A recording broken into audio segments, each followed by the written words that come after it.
नहमदु व नसल्ली अला रसूलिल करीम अम्मा बाद फ़ौज़ बिल्लाहि मिनश शैतानिर रजीम बिस्मिल्लाहिर रहमानिर रहीम।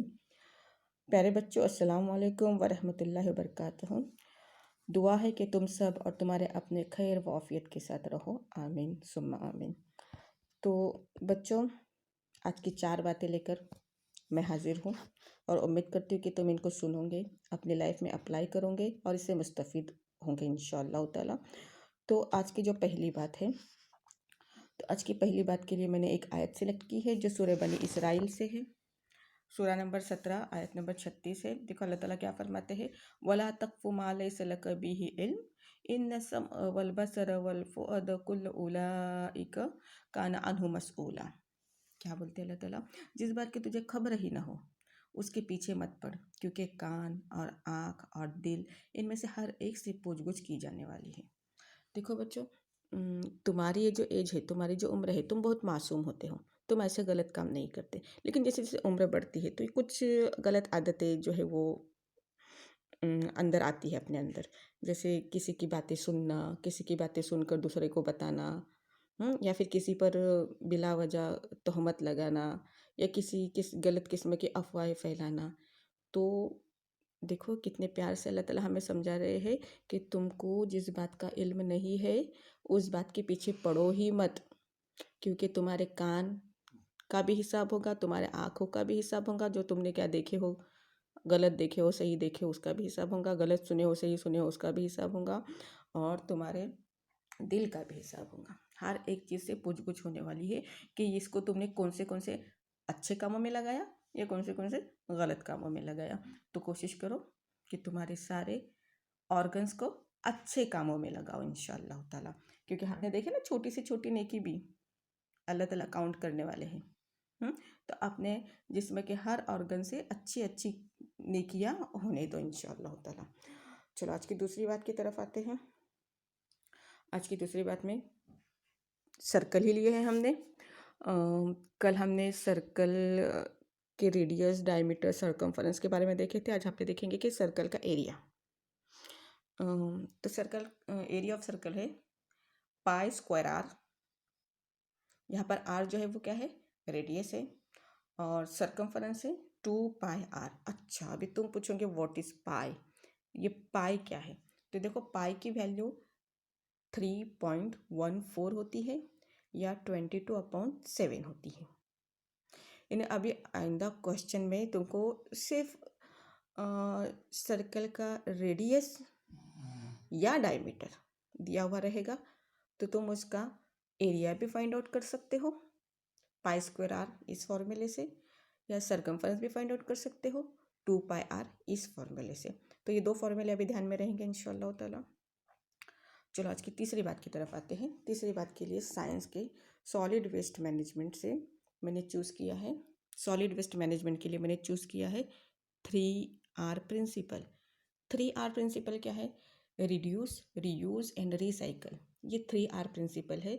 ये 3R प्रिंसिपल को अपनी ज़िंदगी में अप्लाई कर कर हमें सॉलिड वेस्ट मैनेजमेंट करना है। हम देखते हैं ना, जहाँ जाओ वहाँ, गाँव में हम एंटर भी करेंगे किसी भी गाँव में, तो सबसे पहले कचरे का ढेर लगा हुआ रहता है।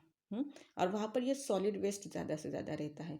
मतलब जो भी अपने घर में अपने को ऐसा लगता है कि चलो ये जूते एक दिन इस्तेमाल किए, दूसरे दिन नए जूते आए, पहले जूते फेंक कर डालें, एक पर्स से दिल भरा फेंक दिया। तो ये चीज़ें जो है हमको मेंटेन करनी है। इसके लिए हमें ये 3R प्रिंसिपल का इस्तेमाल करना है, reduce, reuse and recycle. Reduce में क्या कहता है कि तुम अपनी ज़रूरतों को कम करो। मतलब तुम्हारे पास जब ऑलरेडी इस्तेमाल की चीज़ें है तो उसमें और चीज़ें डालते ही मत रहो। अपनी मतलब मिनिमाइज़ करो अपनी ज़रूरतों को और अपनी ख्वाहिशात को, अपनी चीज़ों को मिनिमाइज़ करो, क्योंकि जितनी कम होंगी ना उतना ज़्यादा कम हिसाब होगा अपना इंशाल्लाह, क्योंकि हर चीज़ का हिसाब अल्लाह ताला लेने वाले हैं। तो ये रिड्यूस कहता है। उसके बाद रीयूज़ में क्या कहा जाता है, ये रीयूज़ तुमको अच्छी तरह से मालूम है, क्योंकि जब भी हम बेस्ट फ्रॉम वेस्ट बनाने के लिए बोलते तो तुम बहुत खूबसूरत चीज़ें बना कर लाते हो। तो ये रीयूज़ यही चीज़ है कि अगर कोई चीज़ तुम्हारी इस्तेमाल हुई है, जैसे कि अपने घर में बॉटल्स रहते बहुत सारे या और भी बहुत सारी चीज़ें, तो वो इस्तेमाल कर कर अभी हमको फेंकनी ही है ना। तो फेंकने की बजाय हम उसको रीयूज़ करेंगे, मतलब उससे ऐसी दूसरी खूबसूरत चीज़ें बनाएंगे कि जिससे हमारी जो है हमको नई चीज़ खरीदना नहीं पड़ेगी। ऑलरेडी हमारे पास जो मौजूद है जिसको हम कचरे में फेंकने वाले थे उसकी मदद से हमने एक अच्छी चीज़ बनाई है, मतलब हम लोग क्या कर रहे हैं, रीयूज़ कर रहे हैं उन चीज़ों को। और रिसाइकल में क्या होता है, हर चीज़ जो है प्लास्टिक है, ग्लास है, ये सारी चीज़ें रिसाइकल होती है और रिसाइकल कर कर उनसे नई चीज़ें बनती हैं। इसके लिए रिड्यूस, रीयूज़ एंड रिसाइकल, ये 3R प्रिंसिपल को अपनी लाइफ में अप्लाई कर कर सॉलिड वेस्ट मैनेजमेंट में जो है वो मदद करनी है हमें। उसके बाद आज की चौथी बात में है, मैंने चौथी बात के लिए हमने चूज़ किया है हैव और हैज़ का इस्तेमाल कहाँ और कैसे किया जाए।